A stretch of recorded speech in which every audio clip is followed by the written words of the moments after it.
The next barrier is automatic mental compulsions.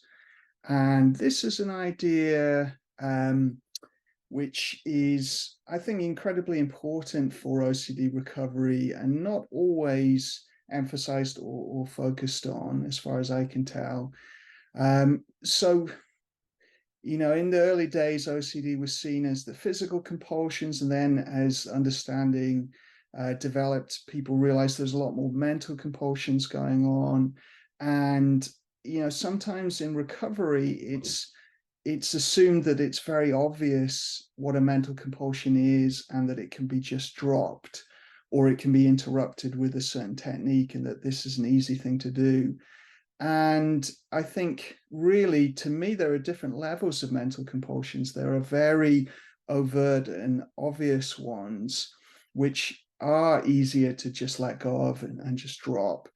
And there are more subtle and automatic ones that are really quite difficult. And there are attentional compulsions, threat monitoring. So we're monitoring feelings or sensations in the body, thoughts in the mind, or we're monitoring the external world, or checking, internally, checking externally. And these can be done very automatically. And this tends to happen if we've had OCD for a very long time and we've been doing these compulsions over and over and over again. Like anything, they become habitual. Much like, driving at first is very tricky and you don't know how to do the pedals and the gears, from the days when we had gear sticks. Obviously now a lot more automatics, but then mirrors and looking ahead and being tracking all around us. And when you first get in a car, you think, how on earth am I going to be able to do this? And then in no time at all, you can drive on a motorway, listen to the radio, be chatting to someone, someone's handing you a sweet or something, or a drink of water, and you can do all of these things simultaneously. And to the extent, this can get so automatic that you can actually drive and not even really realize you're driving. Most people have had the experience of driving a certain distance and then suddenly going, gosh, I'm not aware of having driven, for 5 minutes or so down the road. So it becomes so automatic.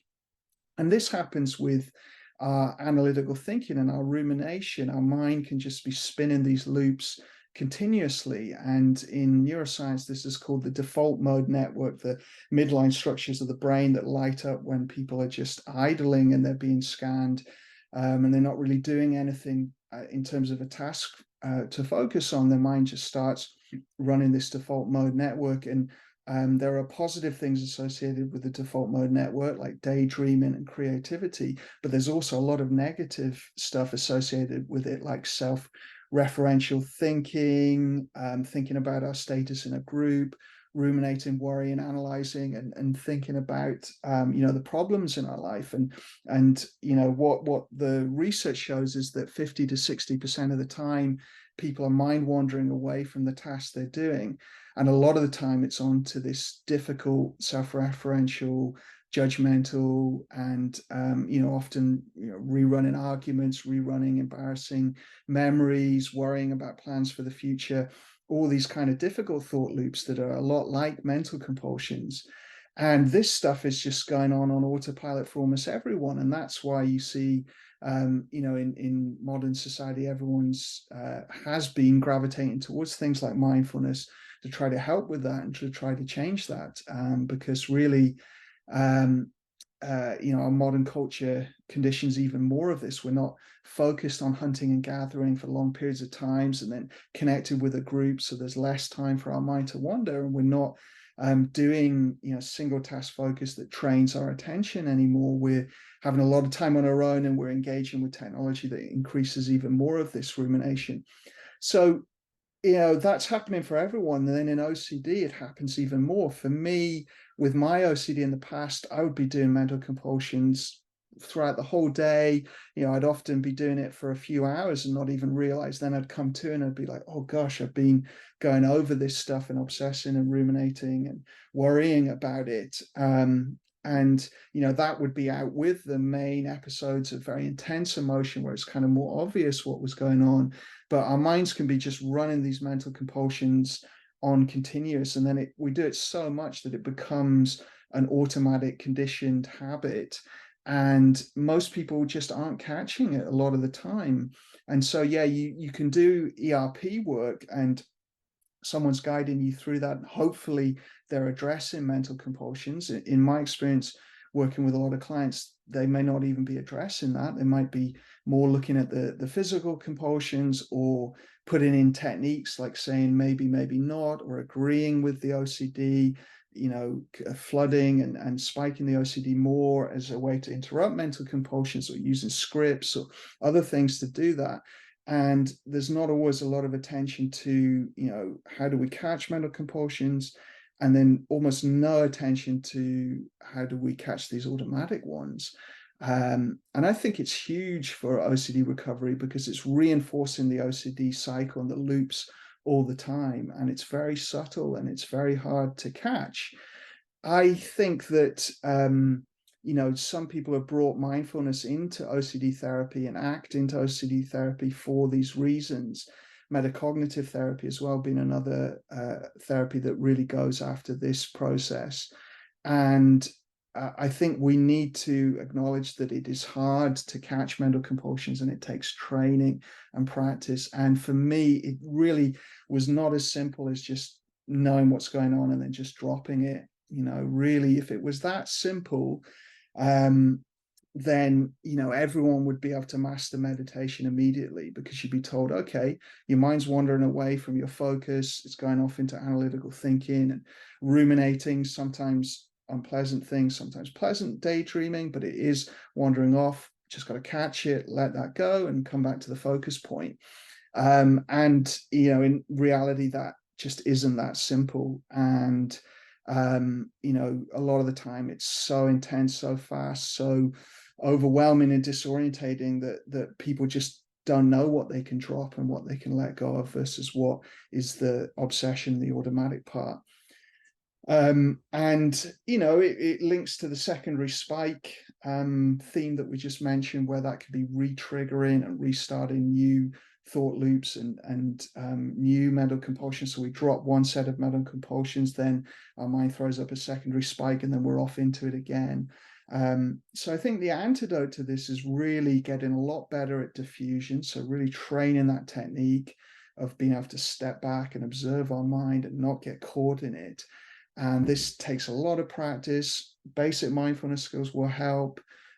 Any way of training your attention will help.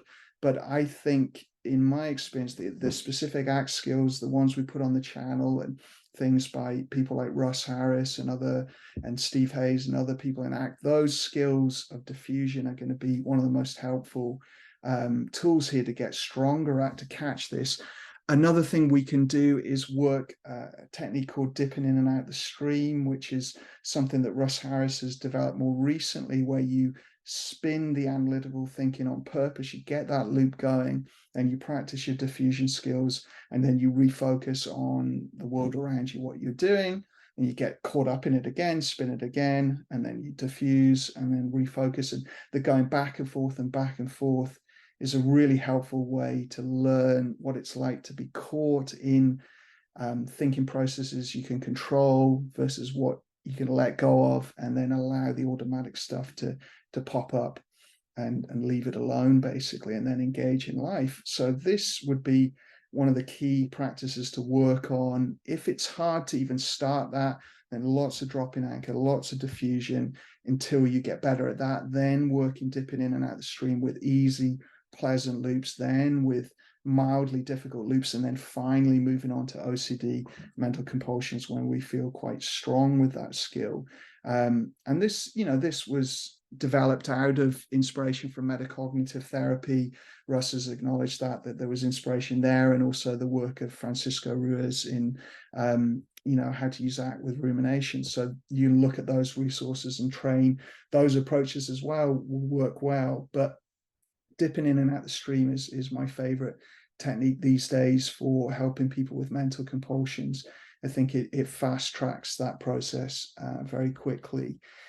And you might need to put in diffusion techniques like notice and naming, rather than just noticing the thoughts, notice and naming.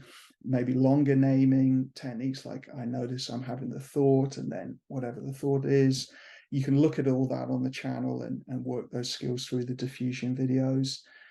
Ultimately, though, just being able to allow automatic thoughts to pop up and then not respond with mental compulsions and stay engaged in what matters to us.